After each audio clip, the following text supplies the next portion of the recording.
উপহার দেয়, জেলে দেয়, আমাদের চাকরি কেড়ে নিয়ে গলা ধাক্কা দিয়ে বের করে দেয়। সরকার এগুলা করেছে না আমাদের সাথে? সরকার যা দেয় দেখ, আলহামদুলিল্লাহ আমাদের আল্লাহ আমাদেরকে সীমাহীন দিচ্ছেন।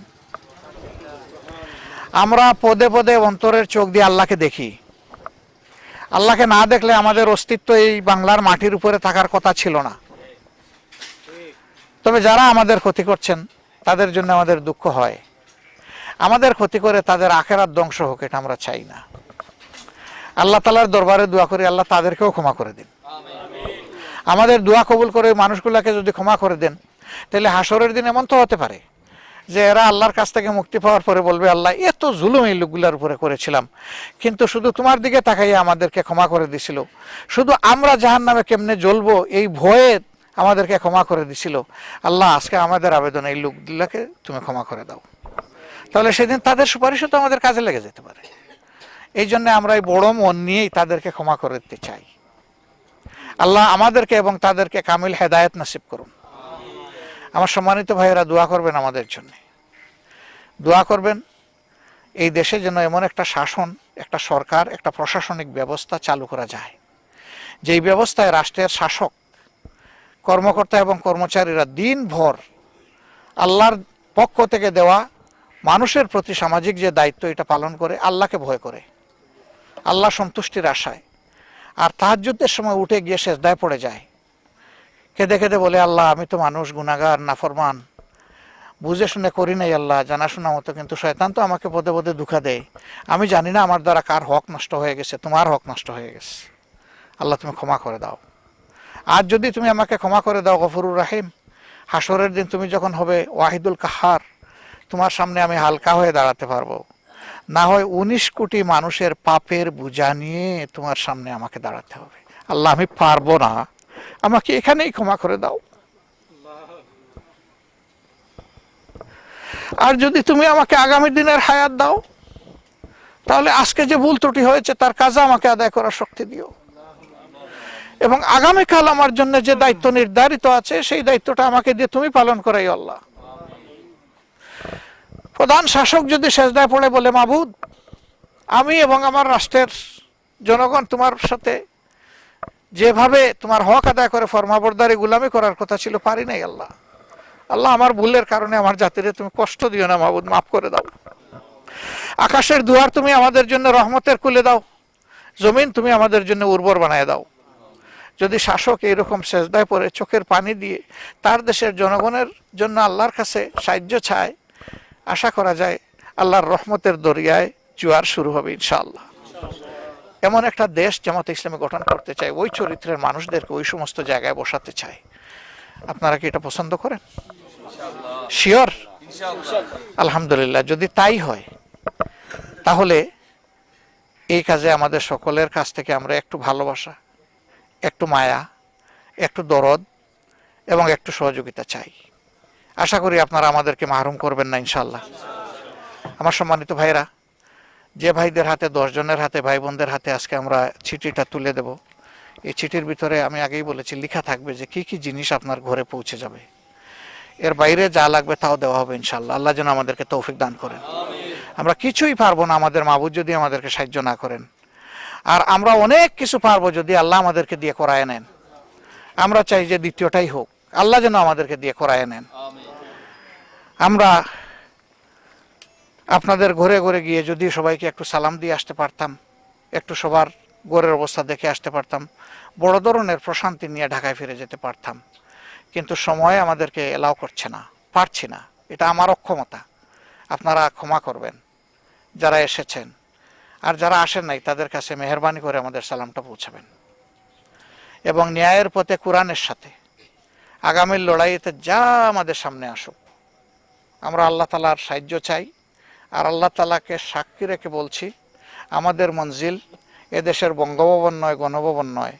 এখানে যদি আল্লাহ মেহেরবানি করে পৌঁছান, এটা তার পক্ষ থেকে ওহরা তুহিব্বুনাহা নাসরুম মিনাল্লাহি ওয়া ফাতহুন করিব, তোমাদের জন্য অতিরিক্ত বাড়তি দুনিয়ায়ও কিছু থাকবে, আমার সাহায্য তোমাদের কাছে পৌঁছবে, বিজয় তোমাদের হাতের তালুতে চলে আসবে।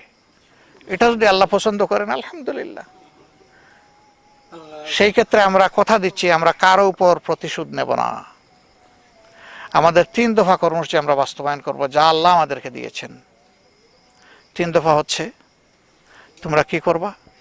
ইজা জা নাসরুল্লাহি ওয়াল ফাতহ ওয়া রাআইতান নাসা ইয়াদখুলুনা ফি দীনিল্লাহি আফওয়াজা। এখন দফা শুরু হলো, ফাসাব্বিহ বিহামদি রাব্বিকা ওয়াস্তাগফির। তোমরা আল্লাহর তাসবিহ করবা, আল্লাহর হামদ প্রশংসা করবা, আল্লাহর কাছে তোমরা সেজদায় পড়ে ক্ষমা চাইবা। এটা তোমাদের কৃতিত্ব নাই বিজয়, এটি আল্লাহর দান। আর তোমরা এই কাজ করতে গিয়ে যে ভুল ত্রুটি করেছো, সেজদায় পড়ে বলবো আল্লাহ ক্ষমা করে দাও, তুমি আমাদেরকে পাক সাফ করে দাও। আমরা যেন তাই করতে পারি, দোয়া করবেন।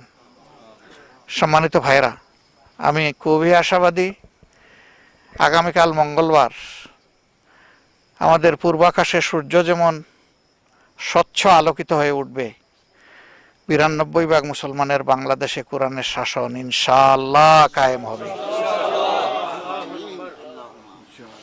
অনেক আলিম উলামার রক্ত এখানে ঝরেছে, শহীদ হয়েছেন, পঙ্গু হয়েছেন, বন্দী হয়েছেন। তাদের রক্ত আর চোখের পানি একসাথে এই মাটির সাথে মিশে গেছে। এই মাটিকে ইনশাআল্লাহ আল্লাহ রক্ত আর চোখের পানি দিয়ে পরিষ্কার করে দেবেন ইনশাআল্লাহ। এই লড়াইয়ে আমরা আপনাদেরকে সাথে চাই। পাবো? ভাই বোনদেরকে পাবো? তাহলে আসুন ভাইরা একটু আমার সাথে একটু কণ্ঠ মিলান। লিল্লাহি তাকবীর, লিল্লাহি তাকবীর।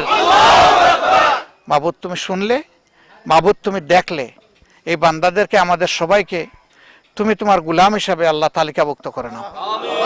আর তোমাকে কথা দিচ্ছি মাবুদ, জান্নাতের মঞ্জিলের পথে কারো কোনো রক্ত চক্ষুকে আমরা পরোয়া করব না ইনশাআল্লাহ।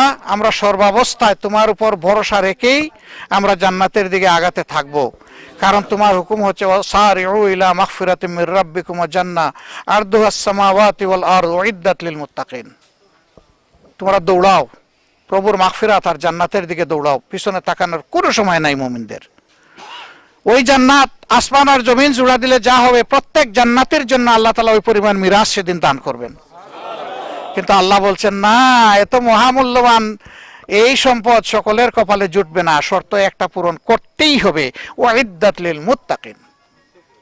যারা আল্লাহকে শুধু ভয় করবে এটি তাদের জন্য, অন্য কারোর জন্য না।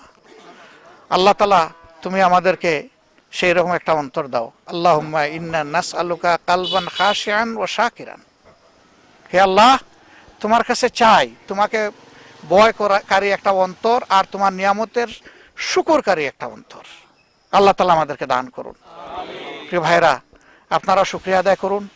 আপনাদের উপরে বিপদ গিয়েছে, খবর নিয়েছি আমরা, কিন্তু তার চাইতে ভয়াবহ বিপদ গেছে ওই দিকে। অসংখ্য মানুষ মারা গেছে, মায়ের বুক থেকে তার শিশু নিয়ে গেছে। এক মা আমাকে বলল, বাবা আমি কি আর আমার শিশুর মুখ দেখতে পারবো? আমি বললাম ইনশাআল্লাহ আপনি দেখবেন, আপনি জান্নাতের সিঁড়িতে দেখবেন ইনশাআল্লাহ। আপনি শুধু বলুন আলহামদুলিল্লাহ, আল্লাহ তুমি দিয়েছিলে, তুমি নিয়ে গেছো, তোমার পছন্দ, আমি তোমার পছন্দের উপরে খুশি আল্লাহ। তাহলে আল্লাহ তার ফেরেশতাদেরকে হুকুম করবেন যে যাও আমার এই বান্দির জন্য জান্নাতে একটা ঘর বানাও, যেটার নাম হবে বায়তুল হামদ। আমি আমার এই মাকে বললাম ইনশাআল্লাহ আপনার সন্তানের সাথে জান্নাতের সিঁড়িতেই হাতে ধরাধরি করে মওলার জান্নাতে আপনি প্রবেশ করবেন। শুধু আপনি সবর করুন আপনার আল্লাহর উপরে। যারা এরকম চলে গেলেন ঈমান নিয়ে, তাদের সকলকে আল্লাহ শহীদ হিসেবে কবুল করুন। আপনজনকে আল্লাহ তাআলা তার প্রশান্তির হাত সিনার উপরে বলাইয়ে দিয়ে সবরে জামিল আতা করুন। আপনাদের জন্য দোয়া করি, আল্লাহ আপনাদের সকলকে তাইয়্যিব হায়াত দান করুন, সেহাতে কামেলা এনায়েত করুন। এই এলাকার মানুষের উপরে আল্লাহ রহমত বর্ষণ করুন। মাথার উপর থেকে সকল বিপদাপদ সরিয়ে দিন। ঘরে ঘরে আল্লাহ তাআলার রাহমা এবং বারাকা নাজিল হোক। আপনাদের সন্তান সন্ততি চক্ষু জুড়ানো হোক। এরা আপনাদের ইন্তেকালের পরে আপনাদের জন্য সাদাকাতুল জারিয়া হোক। এদের দ্বারা দুনিয়ায় আপনাদের সম্মান বৃদ্ধি পাক, আখিরাতেও আপনাদের মর্যাদা বৃদ্ধি পাক। আমাদের জন্য দোয়া করবেন, শুধু যেন আল্লাহকে ভয় করে মানুষের ভালোবাসায় আল্লাহ তাআলা আমাদের দিলটাকে একেবারে ভরে দেন। সুবহানাকাল্লাহুম্মা ওয়া বিহামদিকা আশহাদু আল্লা ইলাহা ইল্লা আনতা আস্তাগফিরুকা ওয়া আতুবু ইলাইক। আসসালামু আলাইকুম ওয়া রাহমাতুল্লাহি ওয়া বারাকাতুহু।